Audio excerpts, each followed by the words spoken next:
I went to the January 21st Chicago Women's March, and right when I got off the train, I was just completely overwhelmed. You just saw a sea of pink, a lot of people wearing those, pink hats, and you couldn't see the end of it. I mean, everywhere you look, there are just people everywhere, left to right, and I was walking towards the rally because it was supposed to be a rally and hear people speak, and I couldn't even see the rally. That's how many people there were. I couldn't even reach to the park where the rally was being held because all the streets leading up to that rally were completely packed.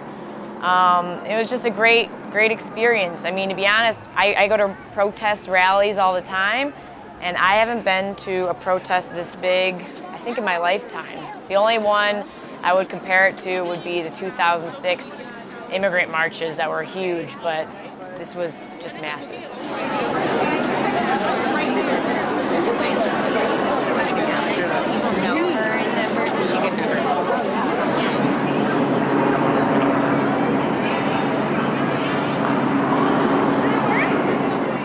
So when I realized, I wasn't going to be able to get to the rally, I said, well, we're going to march. And actually, at that point in time, one of the marshals came up to me and said, there is no march, it's just a rally because the crowd is so big that I guess the police didn't want people marching. Well, I had my megaphone, and I said, you know what? Yeah, we're marching. We have how many tens of thousands of people here? We need to take over the streets. So I started going kind of towards the front. It was hard to see the front, and I was chanting, let's march, everyone. And other people started chanting the same thing. And that's when the crowd really took off, and it wasn't a rally anymore. It was a march.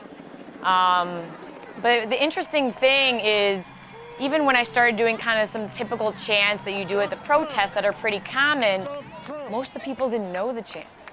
And so what I could tell by that is that a lot of the people in that crowd had never been to a protest. I mean, you saw a lot of new faces, not really kind of the typical people you would see at protests. And it was definitely a very new crowd to protesting. Hello! Oak Park! Tell us about the protest today. Oh, it was amazing. It was so many people, and the weather was perfect and beautiful. So what I could tell just from seeing all these new faces was that, just Trump and all the attacks that he's made verbally against women and, against people of color and against people with disabilities and all these different groups, is that it really galvanized people to come out, people who've never protested, right? And people had so much anger that they said they had to do something. They can't just sit back and stay at home. And even my stepmom, who lives in Elmhurst, she went to go on the train, and she said it was completely packed. People couldn't even get on the train, right? And you wouldn't expect that, right? And Elmhurst is a suburb of Chicago, and you just wouldn't expect having that many people come in. And so on, Friday, the day before the Women's March, I went to the Trump protest, the Trump inauguration protest in Chicago.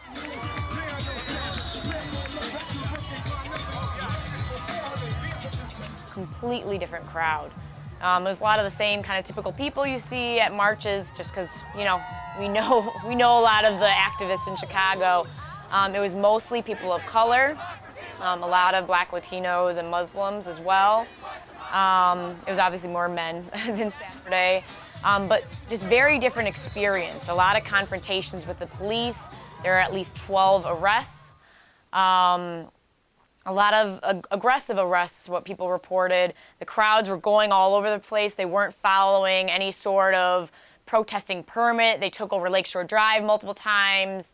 And a lot of police kind of had to run after them because they didn't know where people were going. Whereas Saturday, it was definitely mostly women, mostly white women, which you don't often see at a lot of the protests in Chicago. I was definitely disappointed with not seeing as many women of color. And I would say a lot of people were, but there were some, and definitely some people who had signs that were critical, right? Critical of some of the planning of the marches, but it was definitely a different experience than I've ever experienced at a protest. My body, my rights, my body, my rights. Oh, sing it with me, eh? Donald Trump has got to go away. Oh, Donald Trump has got to go. We're here fighting for equality. Can't you see we're here? Also, fighting for women's rights is fighting against exploitation. You know, women still make less money than men. They make 70 cents to every dollar a man makes.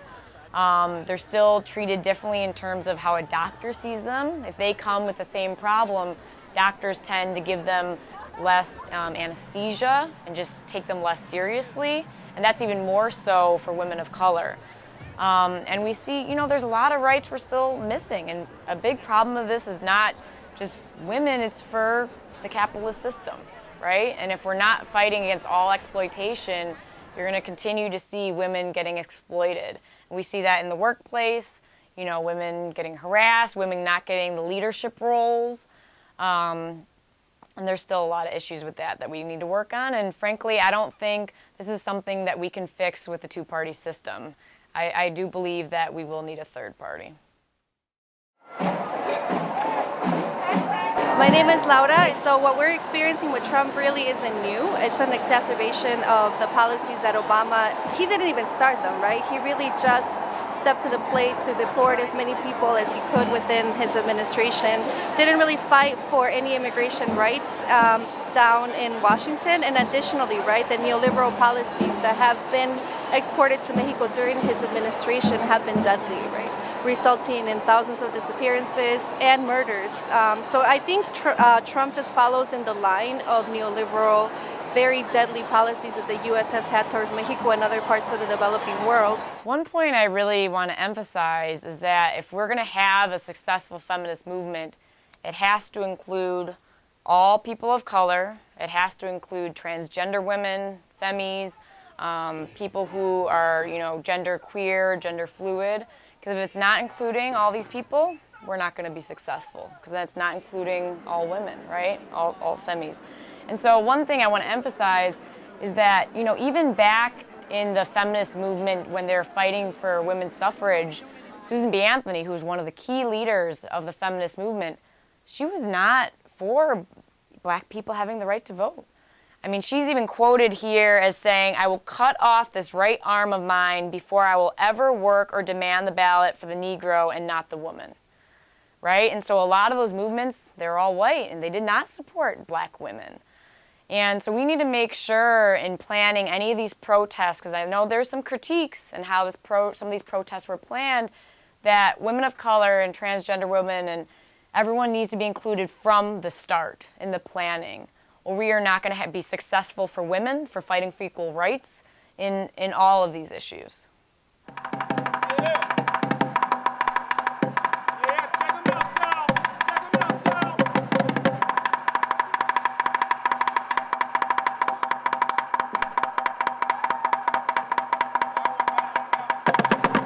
And a lot of us teachers, especially the teachers in the teachers union, we were marching also against who Trump wants to appoint for education, the head of education, Betsy DeVos.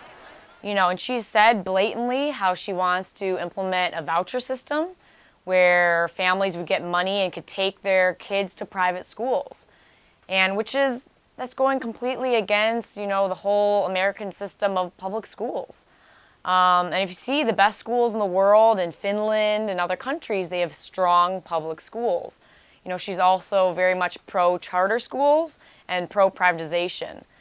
And she wants to include the religion in schools. She says there should be no separation between, you know, church and state, which is completely inappropriate because we have students in our schools, you know, of all different religions, you know, Jewish, Muslim, all different religions. And we can't, there needs to be, you know, a separation of church and state. So, you know, luckily there has been a lot of pushback against Betsy DeVos. There's been a lot of petitions, people calling their congressmen, and now it's gotten delayed, which we're seeing, you know, as a partial victory right now. And we hope that Trump and others reconsider appointing her because she will really cause a lot of destruction for our schools. I'm Roxanne Asaf Lin, and I want to say that it's important that we all gather together for this march against what Donald Trump has been saying. But I also think that it's important to gather and protest what Barack Obama was saying he would do and didn't end up doing. So if we're talking about people needing jobs, corporate malfeasance, Wall Street wrongdoing, Barack Obama really didn't hold to any promises in those regards. We're glad that there was something done toward health care. Not enough. It got gutted before it became law, but it's something we were hoping to improve upon that, not dismember it. I really do believe that this period of time is really going to be a new period of actions, of just massive protests, you know, like during the 60s. And this protest is not just about reproductive rights or health care. If you looked at the signs and a lot of the chants, it was about a multitude of issues, right? So there's a lot of issues around LGBTQ. You heard chants for trans lives matter, black lives matter. You heard chants for disability rights, right? So if you even heard about Washington, D.C.'s march, it was the biggest protests with people with disabilities in history. And I think that was similar even in Chicago. You also heard just chants and signs against the two-party system and against capitalism overall. You heard some chants such as resist, resist, resist the capitalist. I heard that chant multiple times. And I think people are starting to question the two-party system. And I know, a lot of this is reaction to Trump, but, there are other issues as well people were talking about. A lot of the unions were there at the marches, and they said, you know what, our unions, like the teachers union, healthcare unions, the Democrats have been coming after us for years. So it's not just the Republicans. Because a lot of, the healthcare and teachers unions, it's almost all women, and mostly women of color as well, so it's also a race issue. So what you see with these protests is, yes, it's bringing up a lot of these issues, but it's also just challenging the system. And I think people realized in this last election that a lot of this two-party system isn't working, and we need to challenge it, and we need to question it and look for a third party. My name is Rachel. Marching isn't enough, we have to organize. We were standing around and people weren't really sure what to do, and I mentioned to my friends that this sort of feels like if all we do is stand around with a bunch of signs, it doesn't really get us anywhere. We have to take the next steps. These huge protests and marching that's great, but we also need to have more militant actions such as civil disobedience. During the 60s with the movement, to fight against segregation and all of that, they didn't just win it just because of massive marches. There was massive amounts of civil disobedience. I mean, Martin Luther King was arrested 20 times. 20 times. And they don't teach the students that in our schools. They should, right? But we need marches and we need civil disobedience to really push the envelope, you would say, right? And I know the news has come out and said, oh, getting arrested, or this is violence. But what's really the violence? What's violence is the government not giving people health care or trying to take away people's health care. That's violence. That's violence to women. Or removing the right to have abortions. That's violence against women. And so I think moving forward, we need to strategize on how to keep pushing the envelope and to keep this movement going to be effective.